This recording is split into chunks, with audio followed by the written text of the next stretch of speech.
Let's take a look at the Martha Stewart Crafts Cut and Fold Punch. Now I saw this at my local Michaels store and I had a 40% off coupon, so I thought I would try it out. So now I want to show you what it is and what you get. So inside the box it looks like we have a little bit of plastic Goo-Gah and a punch and a base. And do they connect? Oh, they have a magnet. So this is one of those ones that snaps together so you can position it anywhere on the paper. And then it looks like they gave us some sheets of paper, 6 sheets of paper that are front and back sided. And oh yay, some instruction sheets. So let's try this out. So now, according to the directions, you're supposed to make some guidelines so that you can line up the punch, and it's like 1.25 inches from the top of the paper, and then you're also supposed to divide the paper in half. So I've done that here, and I'm getting ready to line it up. Okay, something to keep track of. You can see this arrow here. It doesn't really align on the base, but if you notice there are arrows all the way around, and the instructions refer to these arrows. It would have been nice if they put those maybe in a different color. I might actually color those in so I can see them a little bit better. They do mention that you have to make sure that your base is always aligned with these beveled edges. Notice that there's only one edge or one corner of all 4 that are beveled, so that's how you know you're lining that up perfectly. And then the rest of the alignments will have to do with that little arrow, which might be hard to see. Let's take a look. Okay, so now I'm reading the directions, and you have to draw these lines, it looks like, because it's telling me that like this line has to be lined up, the pencil line and my arrow on this side, and then the same thing on this side. So I'm gonna have to wiggle this around and get it just right.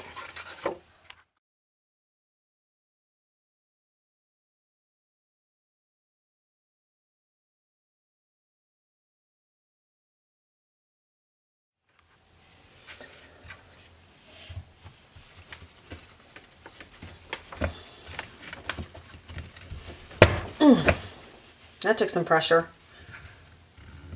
So now I'm going to take this and rotate it to match the foil underneath. So you see these little foily marks here? I'm going to do a circle, so I'm going to try and match it up, which I think looks pretty good. Oh my goodness. It does not want to line up. There we go. Now I do have this a little bit ahead of me on the paper. Like if I was doing this like at my table, I would draw this a little closer to my body. It is a little challenging though to line up. I'm trying to make sure I can see all the foil. So there we go. And then when you put this down, I would like to have this closer to my body.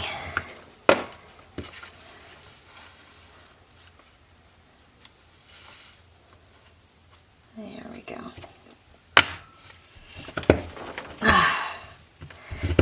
There we go.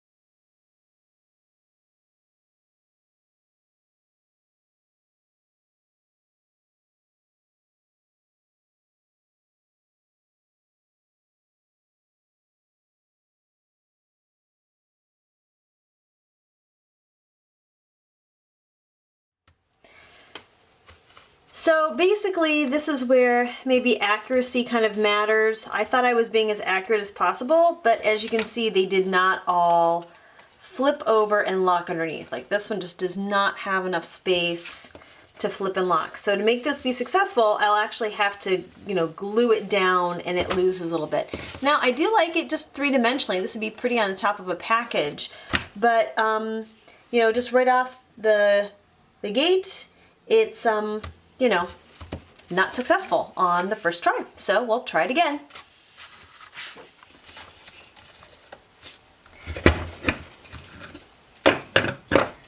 This time I'm going to go around the other direction.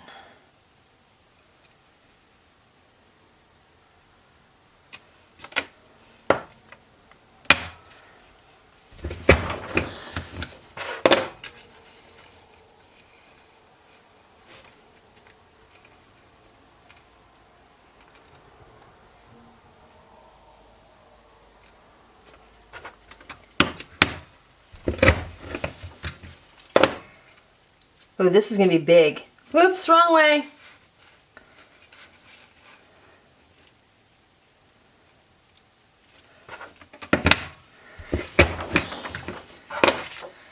Okay, so I just realized that this, if you go in this direction, you get the 6-inch one. This is the 3.5-inch one, and I obviously do not have enough paper for that, so we'll just kind of maybe make it a focal element on this paper here, so as not to waste it.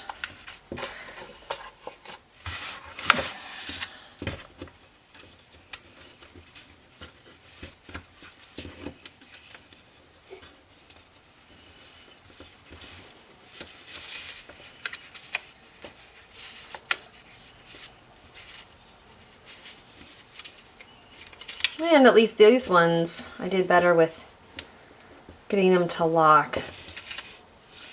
Ta-da! Alright, maybe we'll try this one again.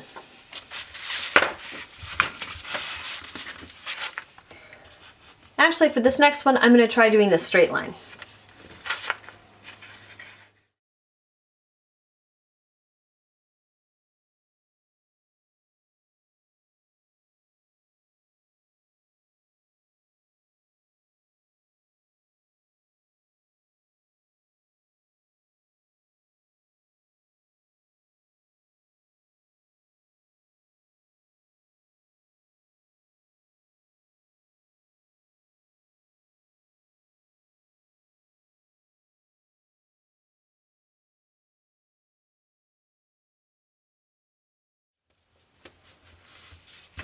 Nope. And for my second one, I tried to be really accurate in lining up my foil, and look, it still is not perfect. There is just something, when you go around, there's this margin of error that I am not loving. I mean, it's cute, and I will glue it down and I will use it, but really for as much as the tool costs, it should work better. I think if you're gonna if you have this at home, I would recommend putting some kind of you know, guide on top maybe, so you can do nice straight lines. Make sure you keep it close to your body so you get maximum pressure. This has a tendency to be a little sticky for me and takes a lot of pressure down to make it work. Sometimes things did not line up even after I heard the snap, and so I had to realign it a couple of times. So in any event, I have to tell you, I think that there are other tools that do this job.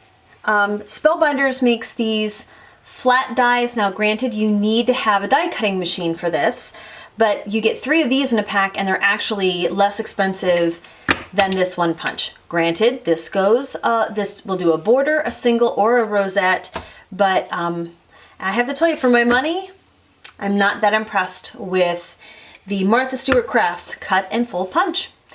So here's the other thing, after you punch it out in your paper, if you want to somehow cut this out like the box shows, you have to do that by hand. There's no die or template in the box that you can use. It seems to me that it would have been very easy to just put a little template that you could trace around, and then you would have the 6-inch size and the 3.5-inch size, so that you could, you know, actually cut it out afterwards a lot more accurately than just doing it with your scissors.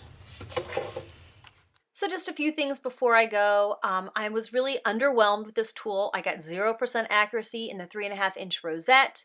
I found that the quality of the paper in the kit was pretty poor. It did not want to fold. You can see the cracking in this close-up. And lastly, it would be nice to have a little detritus catcher on the back to hold the waste. So I'm sure this will not be a popular video for a lot of people. If you'd like to leave me a comment, please be civil in the area below. And as always, thank you for watching. We would love it if you would like and subscribe if you found this helpful and or informative. And as always, have a crafty day.